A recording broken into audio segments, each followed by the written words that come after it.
Now, this morning, we have something even more immense as we talk about issues, the role of NGOs and what they have to do in Nigeria's economy.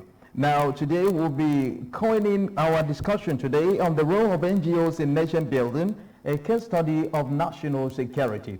Now, in the headlines today, as we bring them forward this morning, is talk about the USA funding. We see that a lot of people also attributed the USA aid for funding Boko Haram in Nigeria. Other than promoting or bringing about development, this company is accused of having some sort of issues to do with fueling insecurity in Nigeria. Now, but before we go outside the borders of Nigeria, we'll talk with the Nigerian how NGOs can bring about national cohesion. NGOs can bring about nation building instead of dividing it. And this morning to have us discussion is Chief Sir Augustine Nwokolo, who is the Chairman Institute of Chartered Mediators and Conciliators, ICMC, I have that correct here in Asaba branch, Delta State, Nigeria, who is right here to talk to us this morning. Good morning to you and welcome, Sir Augustine Nwokolo. Good morning. Yeah. I've been battling with the other name here. This is ICMC. ICMC. It's an abbreviation of Institute of Chartered Mediators and Conciliators. Oh, that's just the abbreviation. Oh, okay. ICMC. All right. Thank you so much and welcome to the program. It's a pleasure. Now, without the waste of time, you know that in a conversation like this, sometimes you might want to ignore the obvious. Yes. But because we have diverse audiences and viewers around the world, it is good for us to carry everybody along. Yes. Now, what is an NGO? NGO is non-governmental organizations. Okay. They complement government efforts. They look after the vulnerables, the communities that are rural communities that are lacking in one way or the other. These NGOs complement the government. They assist the government in giving them eggs so that let them have a sustainable life. Okay. That is the job.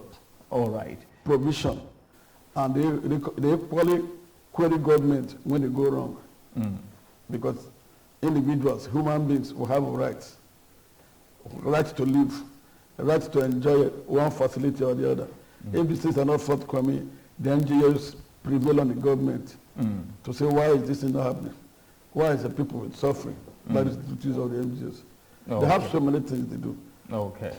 But their duty is just to complement government efforts and address social, economic, and environmental degradations. Okay. All right. Now, hitherto to this time, we had situations where NGOs would have a lot of things to do to development of a nation. And so, longer than now, a lot of people rely on government-established business centers or business firms or agencies. Until recently, or even much earlier, we had people who brought in non-governmental organizations, and so they have a role to play.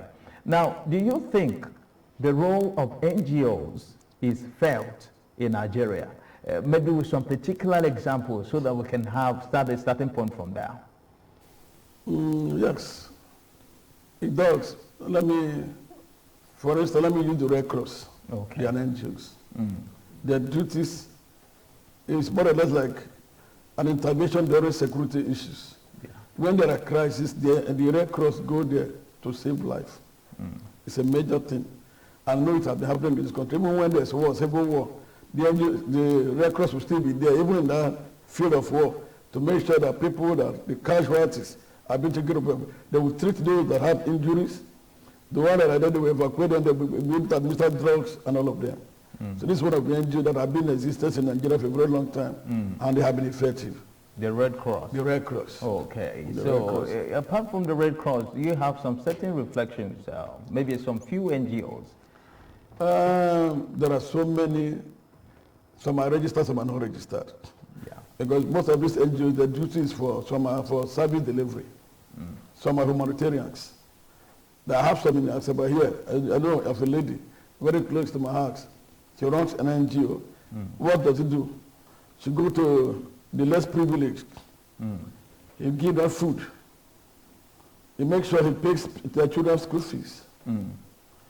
Even me, I have a mini foundation in my community when I was the President General of my community. President General? Of my community, Akwama community. Akwama community? Yes, in the Northeast. Wow. Okay. So what I do, and I still do it today, even if I've stepped out from there, I still empower children. Once we pass. So what was the name of your NGO? I mean, under what name? No, just AC Nwokolo and Sons. Wow. It's a private, it's not registered, but I run it as it's a foundation I put on ground to help the vulnerables in my community. Okay. Those that cannot pay their school fees, I assist them. If I cannot, I will source from other people to say, look, I have 2, 3, 4 candidates. Can you handle one for me? Can you handle it? That is the way. They don't give me the money. Yes. But they pay to the school directly to make sure those people go to school. Wow. Today I still have about 3 that I'm paying their fees. One is 300, the level, one is 200, the other is HND. The money comes from my pot. I pay direct to the school. I don't give them the money. Wow. That's what I do. So that is part of what NGOs are supposed to do. So I'm just giving myself as an example. Exactly. Even when mine is not registered, it's inbuilt. It's something I've been doing as a very young man, as a banker. I worked and retired as a manager for a union bank after 29 years of service. Wow. Hi, thank you so much for sharing that insight. Now, let's go to this part now. You know that entrenching NGOs and her services in a given society, at some point it has some certain ups and downs. But I wanted to start from the traditional point of view. Do we have some certain traditional norms and values that may prevent or hinder the operations of NGOs in Nigeria? The problem of NGOs is a global thing because one, that is why you see some, like the issue we have with American Congress now indicting Nigeria, that the support they're supposed to be given was not supposed to support the Boko Haram, was supposed to support the fight against Boko Haram. But it's the other way around. Because if they're not being policed, there's supposed to be checks and balances. If I tell you I'm an NGO, a situation where people will go to the where the captors or the captives are held by these bandits, go and negotiate with them. Some of them use that opportunity to fund them. You know, so because there are no checks and balances, they're complementing insecurity. They're endangering the life of the country. That's why Boko Haram keep thriving. Because if money the US aid are bringing, that are using it to fight them, I'm sure by now they do, but I've wiped them out of the surface of the earth. Okay. But they are growing in size, which means they're using that money to aid them. Instead of giving the money to the, independent of who that's receiving the money. If you listen, it's in the news now every day. The National Assembly has invited the National Security officers, the military and all of them to come and throw more light on what happened.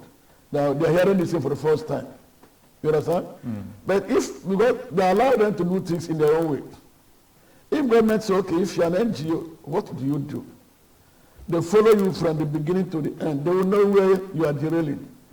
Because this insecurity is being funded from, most of these NGOs, some people fund them from abroad.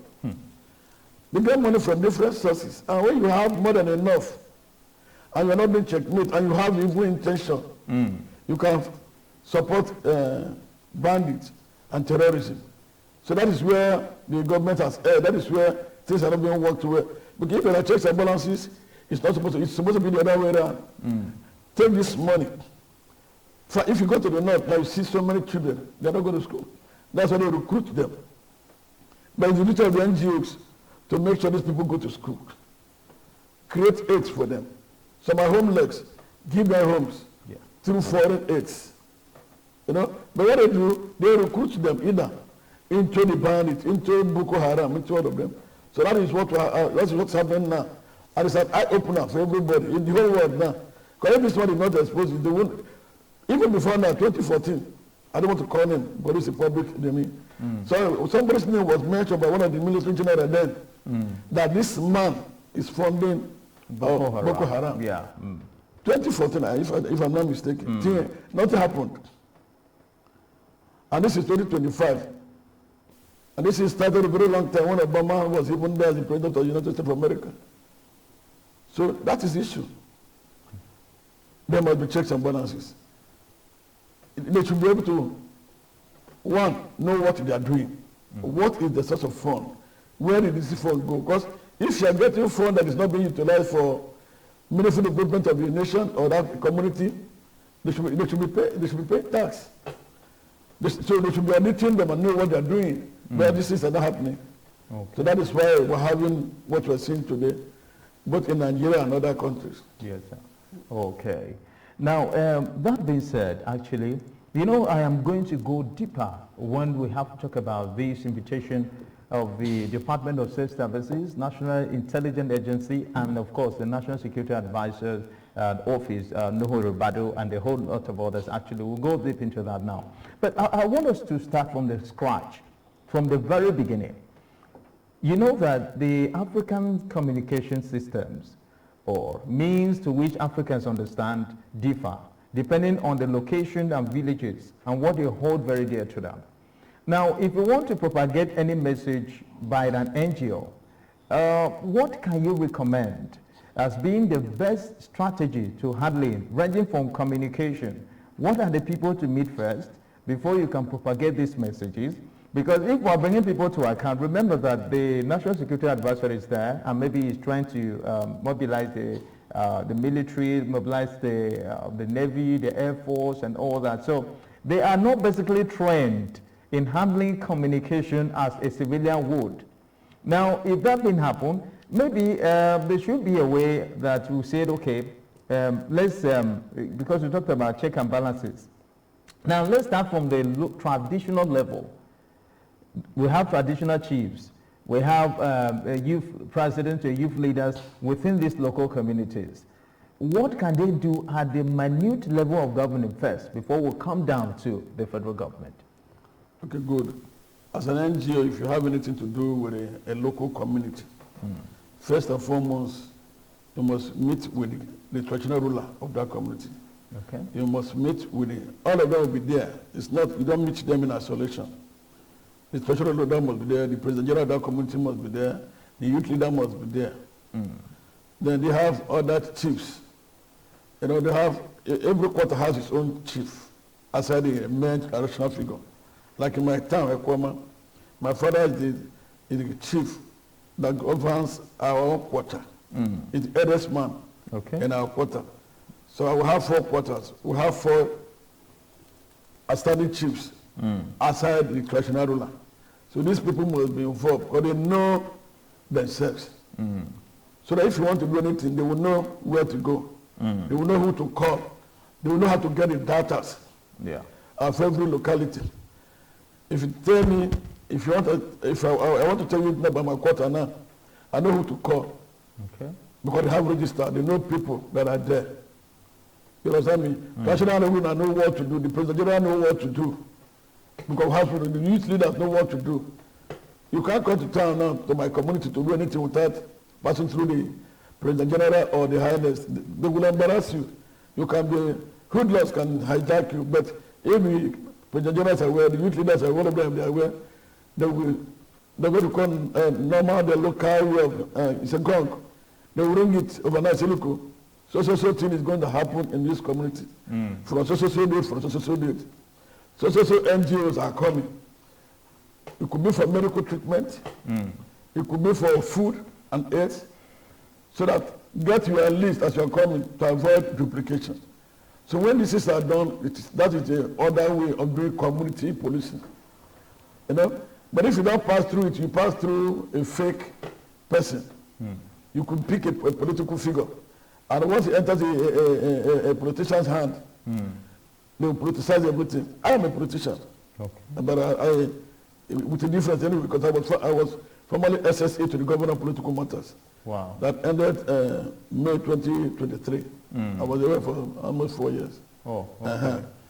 You know, so you must go through the ritual, because if you go through the political hand, they will politicize it. They will go and give it to their members, just to influence or to attract vote during the election. Yeah. But when you pass through the president general, the chiefs of the head communities and youths, they have the data of everybody, and it will reach out to all of them, and there will be peace. Okay. Even if there's crisis, they will be able to settle it. They will know the root cause and know how to end it. Okay. Well, that being said now, let's now, like I told us before, I said we're going to start from the grassroots, then we'll come forward to what we're going to talk about specifically. Now, let's look at it in this perspective. Since we're talking about the role of NGOs in nation building, and then we're giving a case study of the national security of our dear states, Nigeria. When an NGO gets settled in a community, because remember the NGO has a vision, and it has an aims and objectives that he or she or the NGO wishes to accomplish. Now, since we talk about from the elders, and you even helped me to mention the part I'm about to talk about now. You talk about the youth generally. How can the youth be carried along in, with the campaigns of NGOs located in the villages? Yes, you know, the youths, they are the leaders of tomorrow. They are the ones that can foment trouble because their blood is hot. So when they have good leader, they listen to their leaders. Okay. If any community that does not have a strong youth leader, there will always be crisis. But when you have a strong leader, when they say sit down, everybody will sit down, they will maintain. I'll give you an example from my community, because as a PG, I had a national youth president, I had a community president, the one that is in town, that coordinates the affairs. So that if there's crisis of any sort, he will call the national youth president, then they will revert to President General, then we know how to gather together and resolve it. So these youths have their data. You have a major one, but every youth have a sub, called a unit X. If you have a youth president, they have unit X from every quarter that support that president. And they have data, figures, register for the youths, both male and female. All this is started this way because of politics. You know, politics is not bad. We want to know who and who that is here. But every community has a record of these people. Like even my own quarter, they do meetings every year. They have a list of all their children, both male and female. Whether you are there already, your parents pay, it's a token, it's a record, it's a data. It's a manual thing, but it's tomorrow if anything happens, they'll fall back on that register. So if they make something for the community, everybody must be involved. You pass through the heads, then they will call the unit heads. They will gather either in the palace or a choosing place. It could be the town hall, where these things can be disseminated, where these things can be shared to avoid crisis. Because once there's crisis, it becomes a problem. Resolving it is an issue. So that is how it is. All right. Well, that being said now, let's now try to come forward now. We are talking about the role of NGOs in national security. How can NGOs entrench national security? It's really not really easy. You know, it depends on their capability and capacity. That is where people like my institute comes in. Institute of mediators and conciliators. Ours is to maintain peace. Ours is to resolve matters. We are not an NGO, but we are an institute that advocates peace. We are an institute that settles matters to ensure that not the winner takes it all. It's an institute that makes sure that everybody becomes a winner. Both parties becomes a winner. In a situation like that, it will avert crisis. You know, everything about human beings has to do with equity and justice. Once there's inequality, once things are not balanced, there's bound to be crisis. As an NGO, what do? NGO must pass through the necessary organs of that community, local community, to ensure that there's equity and there's justice. If they pass through the wrong hand, there will be crisis. In that situation, they won't be able to handle it. You understand me? But my institute is more or less like an NGO, but not fully an NGO. We are an advocate of peace. Ours is to make sure that matters don't go to court. It's not every matter that go to court. Yes, civil matters, land case, rent, family, wahala, food sharing of rice should not go to court now. Yeah, sorry, Chief Augustine Wakolo. Yes. As much as I interrupted you, but we have a signal to take this commercial break. Okay. When we are back, we have an insightful conversation this morning on the role of NGOs in entrenching national security. Please stay with us on Quest Television. We'll be right back.